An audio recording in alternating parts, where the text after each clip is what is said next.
The TVWAN News is proudly brought to you by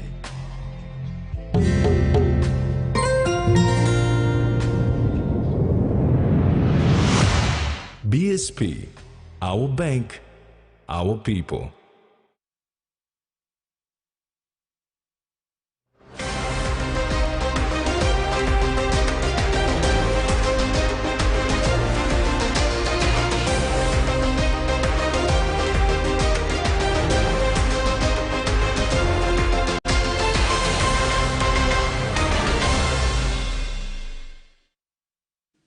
Hello, this is TVWAN News. Thanks for joining us. I'm Marisila Kelaton. And I'm Rex Lita. Join me later in the Bulletin for Sports.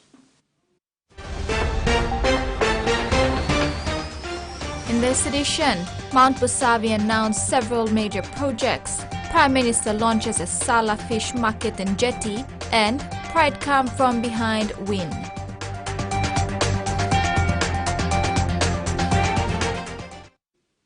The central bank has issued a warning to all employers not remitting superannuation contribution to authorized superannuation fund as per the Superannuation Act 2000. Acting Governor for Central Bank Elizabeth Ganias said employers who commit this offence will be prosecuted by PNG under Section 114 of the Act. An employer is required in respect of its employees continuously employed for 3 months or more to deduct from the employee 6% of the base salary and 8.4% of the base salary from its own funds on behalf of the employee and remit to an ASF within 14 days of the date of the calendar month as per sections 76 and 77 of the Act.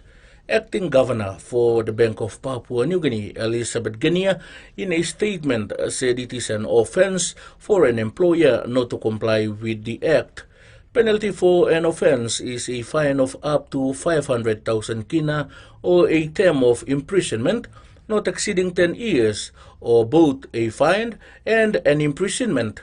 Ms. Ganias said the central bank officers will be visiting employers to ensure they are complying with the Act.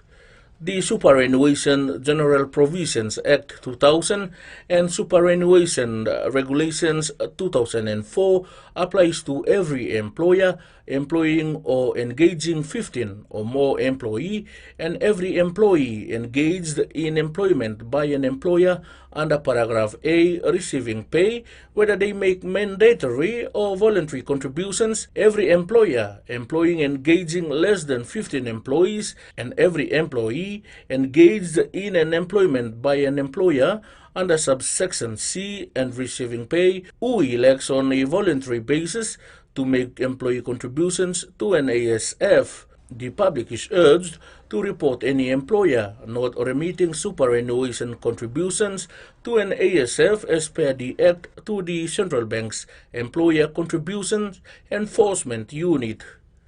Freddie Mo, TVWAN News. Mount Busavi local level government President Duffy Mayo launched a number of key infrastructure projects at Muluma Government Station on Sunday, June 25. Mayo said delivering such vital infrastructure projects doesn't come easy, as many challenges and obstacles one had to go through to get the funds for the projects, which include Muluma Government Station upgrading, airstrips and feeder roads. Mount Busavi local level government in Southern Islands Province has taken steps to establish a number of vital infrastructure necessary for its people. At the Muluma Government Station, local level government President Duffy Mayo called on people to appreciate the infrastructure that is being planned for them. Importantly, to work together with contractors so they can deliver. Big line or big by Ryan by Rocket. I'm starting. Someone so money on the neck for me. And must start front. Money fight. Man fight wanted me because I like him. All that's why you look in service. Also not fight stuff. The projects launched include the construction of the proposed Kutubu to Bosavi Road, Muluma Government Station upgrading, maintenance of airstrips and feeder roads, installation of communication towers, upgrading and construction of education and healthcare facilities, and church infrastructure projects. The President acknowledged the Kutubu local level government President John P.P. Kila funding assistance to support to implement these plans. How many years? Musawi LRT? 25 years. Ain't been one. But also based on many hacking. Also KK. James, you're going to disturb me. Oh, let's go Musawi man, you mean KK. They look at service. Oh, like me plus time of yet. Meantime, Bosavi LLG consultant Alan Ricks appealed to the people to appreciate and accept the change. He encouraged them to support the efforts of local leaders in service delivery. You know, start of back page and think lo mandaso. Geographically, you stop long, centered long project, multi-billion kind of project inside the country. You make a gas project, but come out of PNG. I'm just close to that. You make a Kuru project, I'm stop. Oil project, I'm stop finish. Now, LNG gas project come, and project is stop. You make a Southeast Mananda project, I'm stop close to. Patlong Bambosavi. You make a Moran project to stop. You make a Gobi project to stop. You make a Kamosi, I'm seeing close to here. You make a Narbla Bigla project to stop. On top of this plan, you make a display kind man Miriam stop. Angrelon service. Freddie Moe, TVWAN News. Meantime, the Bosavi LLG president issued a stern warning to those who were involved in the recent kidnapping of 17 girls in the area that there will be serious consequences when the law catches up with them. His comments during the launching of the Bosavi infrastructure projects come with information that some suspected kidnappers will be arrested soon. A furious mayor said the victims and their families are still dealing with the trauma. You must die. God will give life to you too. You rest to establish the ground.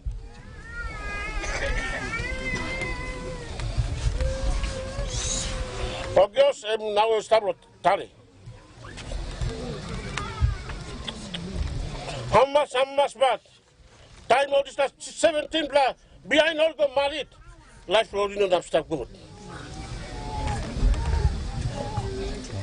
Now you want a boy, you want a Bosavi, you involved in this criminal activities. Then you must die. Here is a transformative journey of Papua New Guinean students as they embark on life-changing educational exchange in Australia. In a remarkable initiative by the Kokoda Trek Foundation, 11 exceptional final-year tertiary students from Papua New Guinea have been selected for the prestigious Archer Leadership Development Program. These outstanding individuals were handpicked from a pool of 300 applicants based on their potential and underwent a rigorous selection process. The Archer Leadership Development Program, now in its 13th year, aims to identify and foster the next generation of passionate and dedicated leaders in PNG.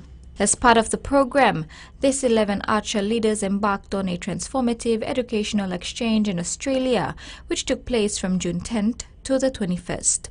During their 12-day visit, the Archer leaders had the opportunity to engage in a series of enriching experiences intended to enhance their leadership and professional skills while forging invaluable connections. They were immersed in work experiences at some of Australia's leading organisations, visited 7 News hosted by Sharon Gaidella, explored New South Wales Parliament House, and met with Kobe Shetty, a Greens member. In addition, the Archer leaders participated in adaptive leadership and workshops hosted by Terry Sola from Conversus Leaders. They had the privilege of engaging in thought-provoking discussions with esteemed professionals, including Rachel Mason-Nunn from Equity Economics, Rory Butler from Avista Strategy, Helen Hamilton-James from Deloitte, George Newhouse from the National Justice Project, and Michal Sora from the Lowy Institute. The exchange program aimed to deepen the vital relationship between Australia and Papua New Guinea while showcasing the immense potential of young leaders. It emphasized the transformative power of education, leadership, and life-changing experiences in shaping a brighter future for individuals, communities, and the global landscape. Latifah Jonathan, one of the 2023 Archer leaders studying law at the University of PNG, expressed her gratitude and personal growth during the exchange trip.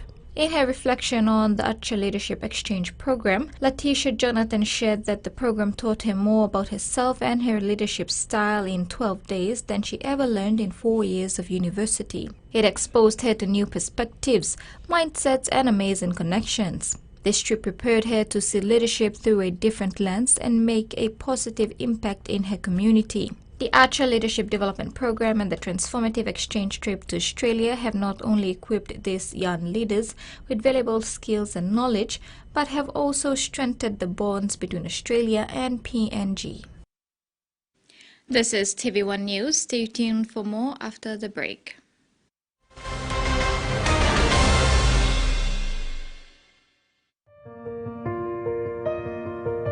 There's a sense of pride when you're able to do something right, a financial decision that has just really good benefits.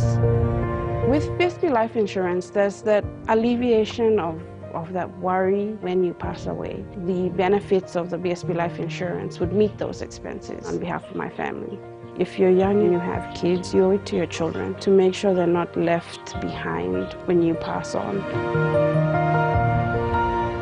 With you for life.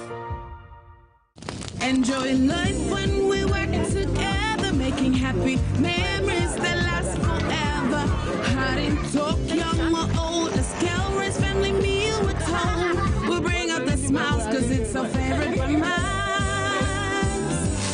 Sandy Sicola, scale rice on scales, scale price. Sandy Sicola, scale rice on scale, scale price. Amber, you like it? Papua New Guinea. We love a reason for a family gathering. A reason to play. A reason to ignite the flame. A reason to cook the best with the best. Flame Oil, now PNG made for PNG cooking. Flame Oil, winning taste.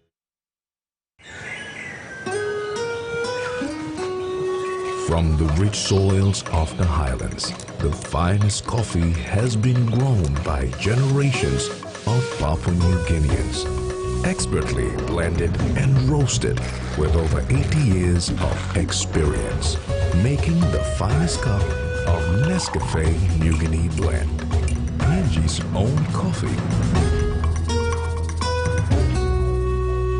The Toyota JD Hi-Ace bus comes in 14 and 15-seater high-roof luxury model powered by 2.8 liters JD engine for optimal performance output, fuel efficiency and quietness, designed with improved safety features and easy maneuverability for tire steering angle. The Hi-Ace lift suspension and annular frame structure is opted for smooth ride, comfort and safety. Experience the ride on the Hi-Ace bus and experience the Hi-Ace pride, the bus that exceeds all expectations. There's nothing more intense than this thing. I've been in racing my entire life since I was 3 or 4 years old. Anytime you get in one of these things, your life is in danger. There's no room for error. I mean, this is life or death. I'm determined. We travel across the country with this beast, and people just go nuts.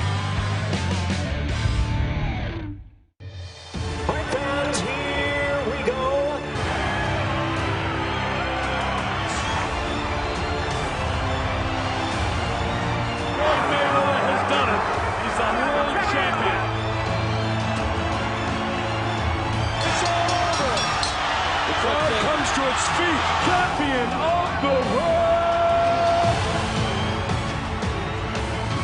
Don't miss mega fights, only on Fight Sports.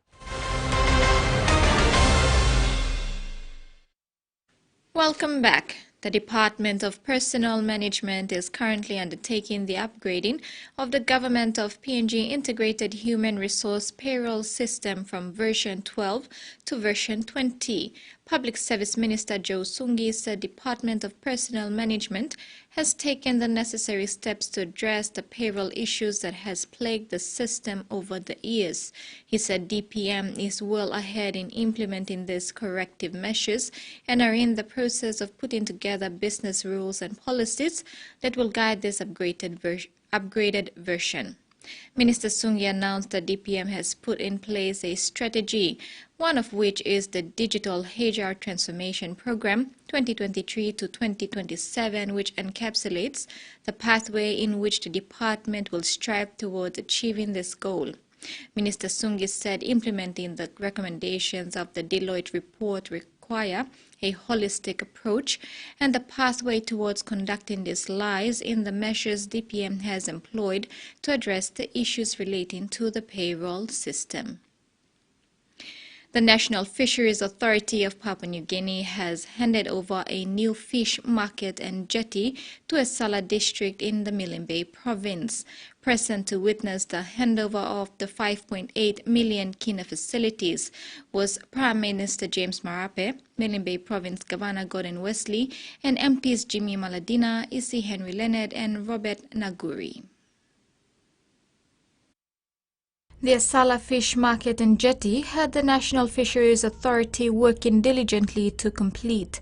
It was opened on Friday, June 23. My greatest pleasure to now cut this ribbon, symbolizing it's open at this stage and the use of this, but more importantly, the progress to the next stage. Thank you very much. Congratulations, the Honorable Jimmy Maladina, congratulations, the Honorable Gordon Wesley, and congratulations to the board and management of the National Fisheries Authority. What a wonderful partnership. The fish market and the jetty will provide a significant boost to the local economy and improve the livelihoods of those in Essala district and surrounding communities. The opening brought to the island district Prime Minister James Marape and other local government leaders. And we will continue to fund programs in the district. We will continue to support continuous free education. We will continue to support giving subsidy for a better price for our cocoa, copra, vanilla, coffee. And I acknowledge National Fisheries Authority sitting here. We will continue to work with such key government agencies to ensure that when you're harvesting fish, there's a place to sell here and in Alatau and for us to combine and mobilize the export to sell outside. This is a work in progress for us. We are a government trying our absolute best, not just to educate and give essential services, but more importantly, we are trying our best to find means and ways for our people to raise money from their own land, from their own forest, from their own sea and river. The Prime Minister thanked the NFA for the work they continue to do with local communities in the country. And I want to encourage National Fisheries Authority to continue on partnering, not just Essala District, but the Milne Bay Province and all our coastal provinces. We must continue the program of having cold storage facility for the catch of our seas and our waters to be stored and for on sale to local market or outer markets in provinces and our country. And later on we work towards mobilizing what we harvest for international market. Essala member Jimmy Maladina took the opportunity to highlight projects that have been undertaken since he took office. Last year we approved to buy 88 dinghies for every WDC in our district. We've already secured 1.4 million and we will buy 44 dinghies pinis. The next 44 dinghies is on the way. In about 2 weeks' time I will do the distribution in Alatau, and I'm going to name the first 44 council ward dinghies.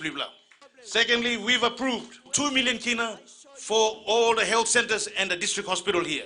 We plug in 1.1 million kina, we will pay over the tertiary student. We can see a difference in 3 years' time. Next time Prime Minister comes to Essala, Mila look at Essala change again. I want to see Essala change for the better again. Today, under his leadership, you mix him some of the development companies. The Prime Minister has also assured that Esala district for the next 4 years will receive in district funds a minimum of 75 million kina. Marpe also presented to the district at the fish market and jetty opening 5 million kina to Esala DDA. I want to announce to the people of Esala, for the next 5 years, minimum you will receive from Wagani is about 75 million kina. This year, next year, following year, and I want the DDA to plan properly. 75 million kina up to possibly 100 million kina plus will come to Esala district like never before. Kokonda village, located in the North Fly district of Western Province, celebrated the successful completion of their community water catchment project. This project was made possible through the village development funds under the YTRI-CMCA Trust. The project was supported by the Octedi Development Foundation. Women and children in Kokonda village, North Fly district of Western Province, have expressed gratitude for the effort and logistical support provided by the Octedi Development Foundation in establishing the community water catchment project. This project was made possible through the village development funds under the YTRI-CMCA Trust. Adam Soke, a community representative, conveyed the appreciation on behalf of the villagers. He said currently only 6 families reside in Kokonda village because of the challenge in accessing water. Johannes Safarius, the CMCA Trust Administrator, echoed Mr. Soke's sentiments and affirmed the Trust Administration's commitment to delivering all pending projects. Safarius acknowledged the contractor for constructing the building and installing the tanks. He assured the Kokonda village community that more projects were in the pipeline for both North Fly and South Fly CMCA region communities. Time is the project can come up of place because planting lines come stop lo town. You know, emba pulim will man come back lo place lo developing place to. As far as trust is concerned, funding em lo place in lo town. Havini Vira, CEO of OTDF, emphasized the significance of such legacy projects. He pointed out that the progress of such projects was often hindered by the limitations of community funds, which could secure materials but not cover the costs of transportation. Mr. Vera stressed the importance of community ownership and urged the villagers to take care of the facility. The presence of the minority who attended the program was a positive sign of change and patience within the Kokonda community. Lilik something you got him, big something come. You play work now, no got money, no got pain, you play working work, me looking Bellevue, Bell hungry you. So inside there, let me no got cement. OTDF, for me come cement him blue. For me can put the cement. The completion of the community water catchment project in Kokonda village has brought newfound hope and enthusiasm to the residents. It stands as a testament to the collaborative efforts of the community, OTDF and the Trust Administration, with the ultimate goal of improving the lives of the villagers. The success of this project is the basis for future endeavors aimed at improving communities throughout the region through the compensation benefits from OTML operations. Salome Vincent, TV1 News.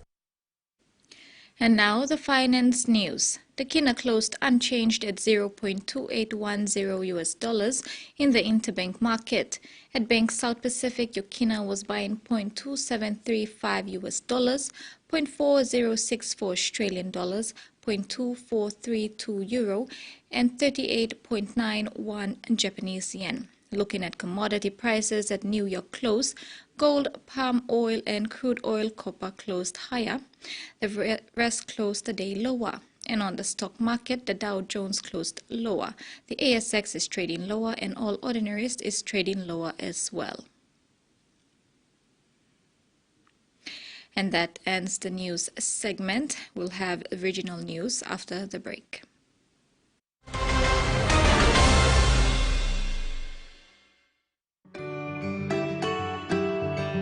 It was during and after COVID that really motivated me to want to take up life insurance. I think savings is very important, and I think One Talk Delight provides a disciplined approach to savings, and it's a good investment to want to think about the future, because it's always nice to have plans for what you want to do later on. With He loves the Maroons. He loves the Blues. But there's one thing that brings everyone together. SB Lager, Bungim Yumi.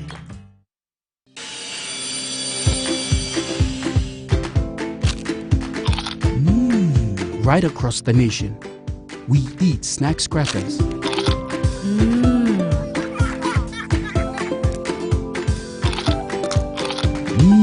Emi trupla. All get a young planalapun, only like him snacks crackers. Only make him here, no PNG, one-time lay biscuit company. It's crunchy and tasty. It's irresistible. A true champion is measured by their courage, their determination, and their passion to never give up and to always keep trying. With a delicious Milo and milk taste and added nutrients, Milo and milk is a great way to fuel our little champions with nourishing energy every day. Because true champions give it their all. Milo, PNG and Mia. Fine PNG made.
This has been the most grueling challenge of my life.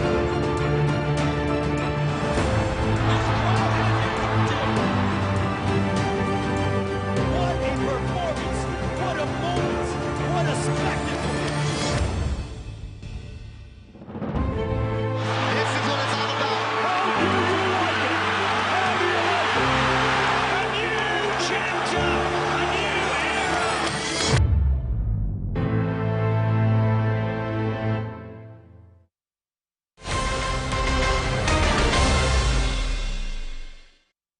Welcome back.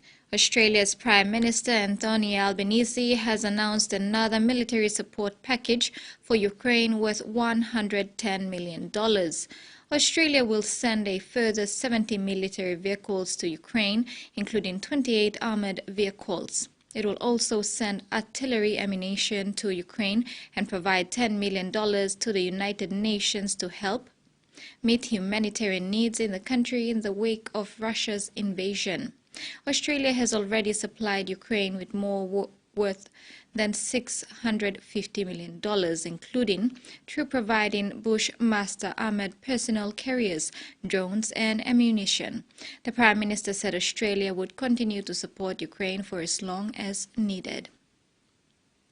The WA government is exploring how artificial intelligence could be used to improve its response to natural disasters amid growing concerns about the frequency and intensity of bushfires across the state. Although the technology is in its infancy, there are hopes it could one day predict bushfire behavior and help better target emergency information to the community.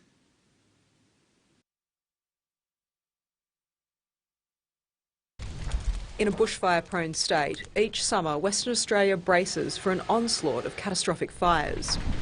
But while natural disasters are often unpredictable, experts hope cutting-edge artificial intelligence can help improve how authorities respond when they do occur. And you've got various levels of severity. The state's emergency alert system, Emergency WA, is currently being upgraded.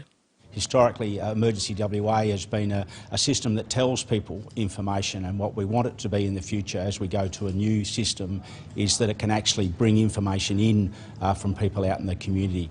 Over the past 3 days, IT experts have taken part in a hackathon, building examples of how WA could integrate AI into the state's emergency response systems. This team is using AI programming to give people the best evacuation routes for specific locations. Because it's an emergency situation, so you don't want to read through paragraphs and paragraphs. You would rather just get the information you require. But it will be some time before these innovations become a reality. So these are all proof of concepts. You won't be getting phoned by an artificial intelligence telling you there's a fire anytime soon. The best concepts will win prizes and could move into development with the department. Fewer Canberra households will be eligible for the ACT Government Sustainable Household Scheme under changes announced by the Chief Minister. As part of Tuesday's budget, the government will spend an extra $70 million on the scheme. It's not the news Solar Hub's Ben Masters wanted to hear. These changes are going to see the industry contract, particularly the solar panel component, and that's going to probably result in some job losses, I suspect, and perhaps some businesses folding as a result. Since 2021, Canberra homeowners have been able to access $15,000 interest-free loans to improve the energy efficiency of their property. 13,000 have taken up the offer. But from July the 1st, the eligibility criteria will change. For solar products, only those with an unimproved land value of $450,000 or less will qualify, down from $750,000. Ultimately, this doesn't really align with what the government's trying to do, and that's to increase uptake of solar. By dropping this eligibility criteria, we're going to see a big drop-off. For all other upgrades, the $750,000 unimproved land value requirement will remain, but the 2022 valuation will apply instead of the 2020 figure. With land values skyrocketing in recent years, many homes that are now eligible soon won't be. It's a blow for Jeremy Watson, who owns an insulation company. We've got so many of our clients that are accessing the SHS at the moment that are relying on that 2020 property value, and as soon as you move the goalpost to 2022, it's going to exclude so many more, and unfortunately there's just going to be people that won't genuinely be able to afford insulation anymore. The Chief Minister has defended the changes, saying the scheme will better target low and middle income households and encourage improvements that have the biggest impact on cost of living, like switching from gas to electric appliances.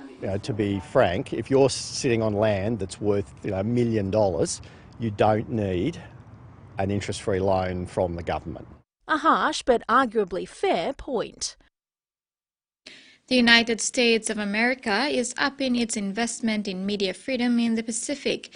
And to underline the U.S. commitment to preserving democratic institutions, Assistant Secretary of State Bill Russo recently visited newsrooms throughout the Pacific to understand how to better support journalists across the region. Russo says free media and freedom of expression is one of the most important pieces to the foundation of free and open societies. Russo had met with journalists in Fiji who have taken part in trainings organized by the U.S. Embassy. And now the weather forecast for the next 24 hours.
Back home, regional forecast for the next 24 hours. Southern region, isolated showers and windy conditions.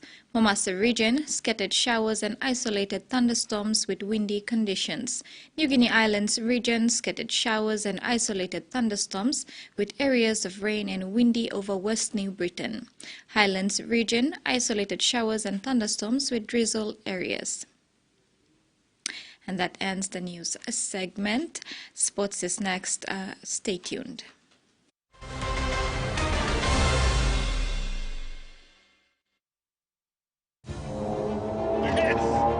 It's in the highs and in the lows. It's in the big things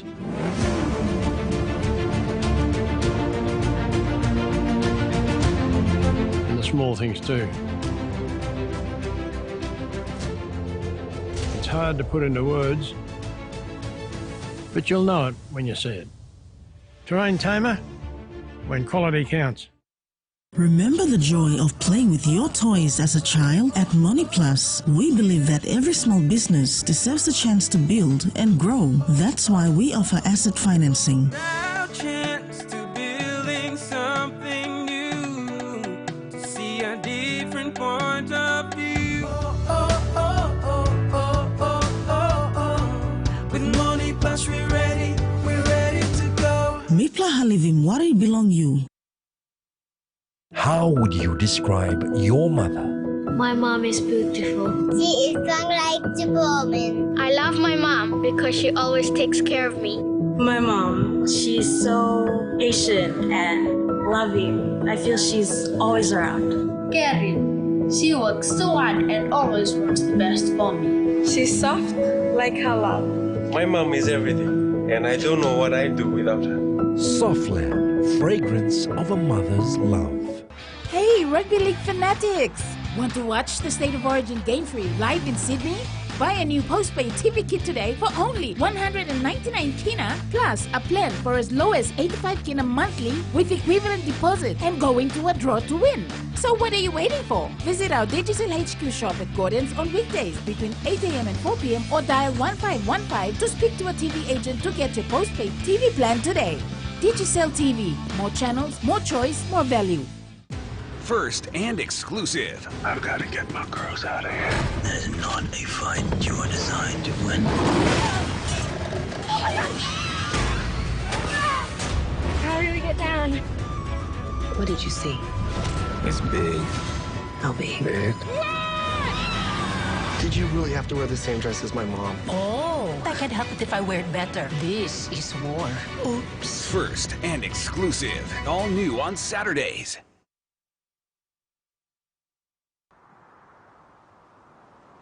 No mai, haere mai, ki te whenua. Welcome to the land and skies of our ancestors. From our mountains and our seas. From these grounds and waters of Australia.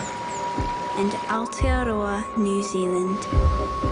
We welcome the FIFA Women's World Cup 2023 to come and play at ours.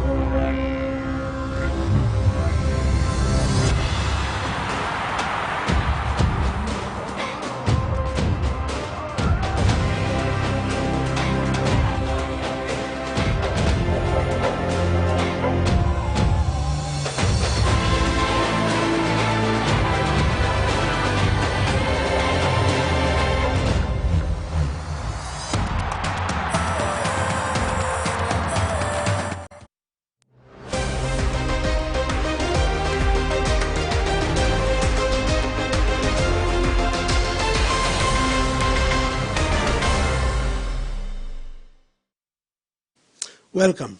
EMK Civic Pride proved critics wrong when they turned tables on Foundation Club and favourite Money Plus and CDC Port Moresby Vipers, scoring 3 second-half unanswered tries to finish 20 points to 16 winners as the winners in round 11 of the Digicel ExxonMobil Cup Pool B main class played at the Santos National Football Stadium. Pride were trailing 4 points to 12 at halftime until Power Centre and man of the match, Joe Frank the Tank, left the Vipers in the wake, sending a try and scoring one himself to seal the deal in the Pride's favour. with bitter memories lingering from their round 6 16-12 loss to Vipers back at Pora Oval way back 3 weeks ago. The King of the North, Civic Pride, led by veteran captain Morto Pora Jr., put on a master-class second-half performance to reverse the curse on a strong Port Moresby Vipers side 2016 and recording their third win in their inaugural season at the National Rugby League competition level. Vipers looking big and strong across the park over their opponents and showed early dominance and class with a try to centre Gilmore Paul, who easily wrong-footed the Pride's defensive line to open the scoring right under the black dot with a 6-pointer in the 8th minute. Vipers continued their dominance 18 minutes into the first half. This time PNG International and Koyari prodigy Edene Gebi did well at the end of a pressured pass, showed his class, skill and elusiveness to cross for the Vipers' second try, putting the score at 12-0. Pride, after soaking up a lot of pressure for much of the first half, finally saw some daylight with a classic corner try to John Paul Mango from a beautiful short pass by centre Frank to trail 4-12 until half-time. Pride came out of the sheds re-energized with a change of attitude and mindset. From an attacking set deep inside Vipers 10, the Poirot-Ruggie combination again directed play towards the right, finding winger Adel Mikave crossing for their second try on the 51st minute to trail Vipers 10-12. Pride, with a spring in their step, continued to turn the screws on the Vipers' defense.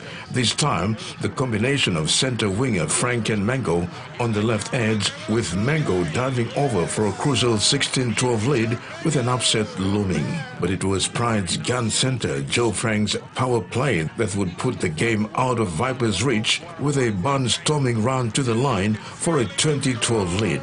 Vipers, despite a number of missed opportunities in the second half, were good enough to get one back through Gebi to reduce the deficit 16-20. Pride kept their defensive resolve in the dying 4 minutes to seal a memorable victory 2016 at full time. Terry Longwood, TV1 Sports.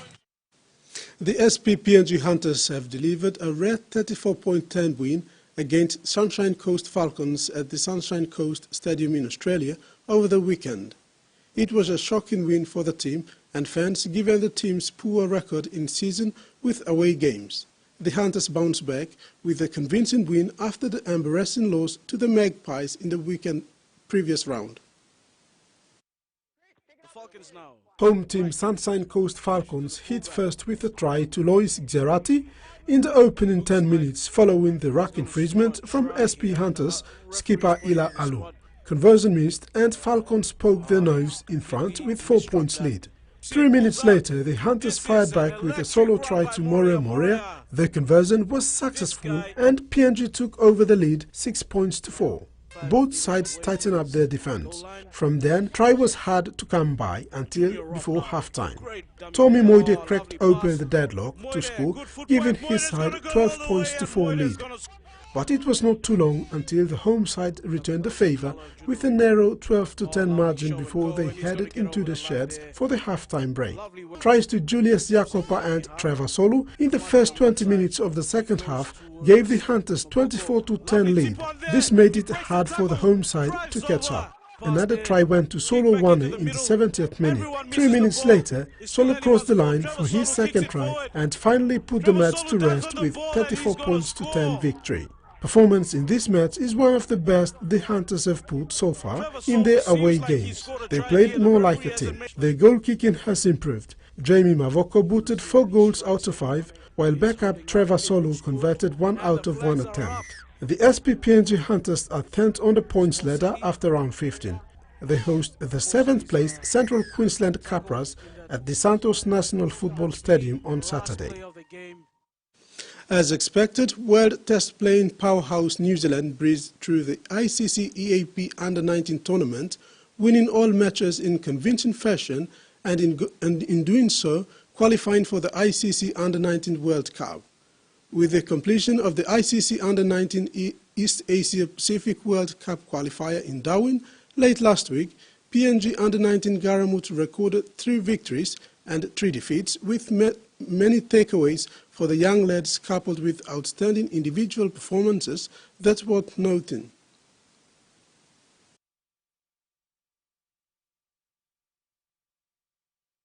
.81 runs at an average of 30.17, showed his class in the early stages of the tournament with two incredible innings against Samoa, 81 runs, 71 balls, and Indonesia, 63 runs, 21 balls.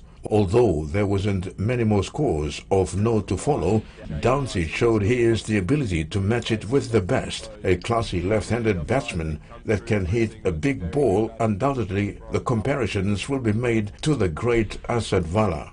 James Frank, the leading wicket-taker for PNG under-19 with 12 wickets at an incredible average of just 9.92. Often bowling first or second change, Frank used his smarts during the middle overs to outwit the batsman, and a very good slower ball. He proved to be an effective medium pacer throughout the tournament. Souvenir Sean Tao, a complete all-round performance from the youngster. His left-arm spin bowling was effective throughout the tournament, claiming 6 wickets at an impressive economy of 3.38. Souvenir finished 4th on the Garamut's highest run-getters with some useful lower-order contributions and almost getting the side home in a close game against Fiji in Match 1. More positives: a homegrown coaching staff, former Barramundi captain and highly respected figure Jack Vare Kavere took the reins at head coach, while he was assisted by Rodney Maha alongside current Barramundi superstar Norman Vanua, who was the team manager. Exposure to touring overseas and playing on the turf wickets for the Garamut side will be virtual learning experience for the players. Also, taking on a test-playing nation like New Zealand is only ongoing to help with the development. PNG under-19 Garamut's tournament results: Game 1 lost to Fiji by 19 runs, beat Samoa by 104 runs, beat Indonesia by 73 runs, lost to New Zealand by 143 runs, lost to Japan by 5 wickets, and beat Vanuatu by 4 wickets. Terry Longwood, TV1 Sports. PNG couples fan should not look afar despite the recent scoreline of 0-10 loss against Malaysia in the last week's international friendly match. This was the message from the couple's coach Harrison Kamake when arriving back in the country yesterday. The couple's team that went for the trials are very young, said, will only going to get better with exposure. The PNG couples coach and team officials take the friendlies against Singapore as an opportunity to give young players exposure to international matches in preparation for the Pacific Games this September in the Solomon Islands. Coach Harrison Kamake said losing by shots a margin in an international match is not look good, but it shouldn't be about scoreline. For me, this was all about the preparing the team for the coming tournaments, the under-23 and the possible games, because the bulk of the boys, age group long, age range long, is under the age of 23. So. Coach Kamake said the boys learned a lot from both games. Both were a different set of teams and played a different brand of football, a learning curve for PNG couples. Having the opportunity to go up against such top teams in the other confederation will put the couples in the good position to make self-assessment as to where the team is in terms of football. Coach Kamake said mental toughness needs more work. Players allowed the scoreboard to take over and they lost focus and concentration. One of the most component part of the football is being strong up here. The mental part, the boys have to really, we have to work with the boys on that. So. Kamake said they welcome the criticism. It shows they want the best from the national team. New Zealand have confirmed their place in the quarter-finals of OFC Under-19 Women's Championship after an 11-0 victory over Papua New Guinea in Suva over the weekend. New Zealand finished the group with 2 wins from 2 and are well placed going into the knockout stages as they bid to retain their crown.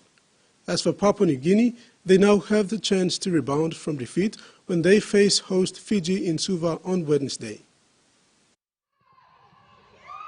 The defending champions got off to the perfect start, taking the lead in only the 3rd minute when Manaya Elliott found space in the right-hand side of the penalty box and her tame shot was spilled into the net by Papua New Guinea goalkeeper Philomena Rugum.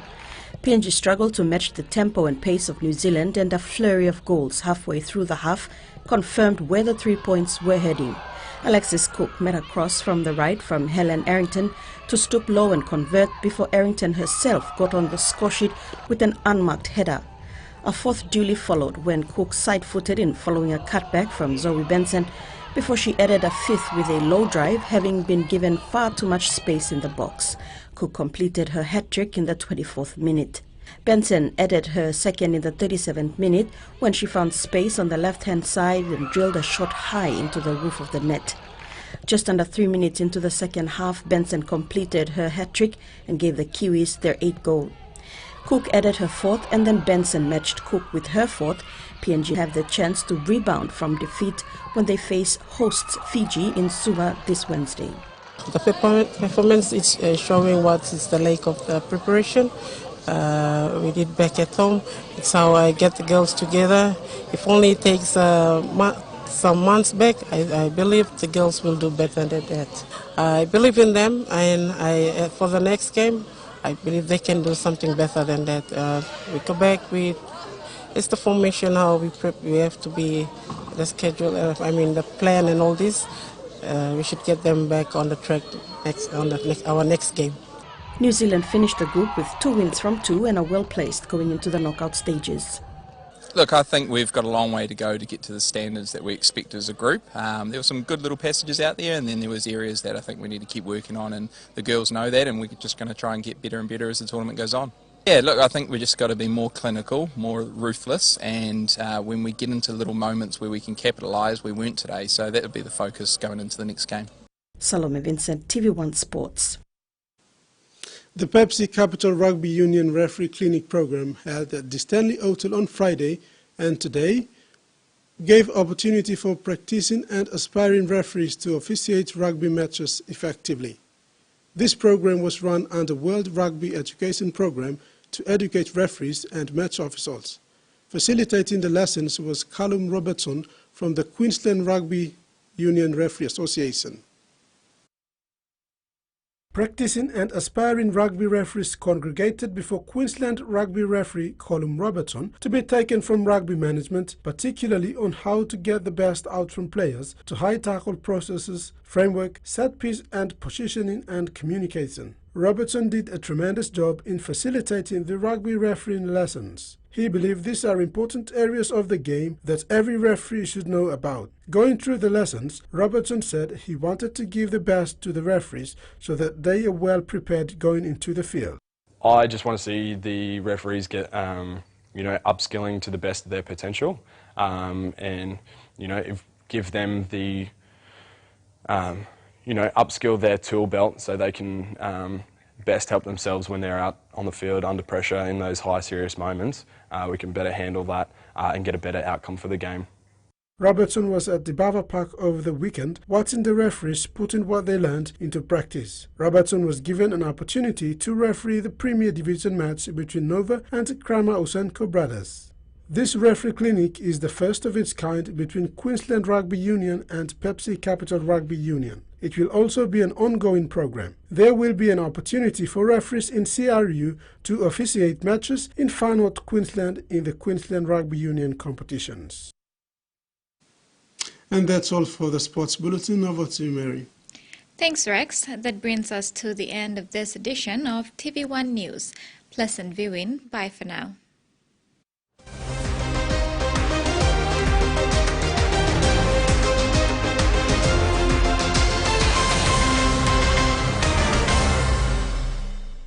The TV1 News was proudly brought to you by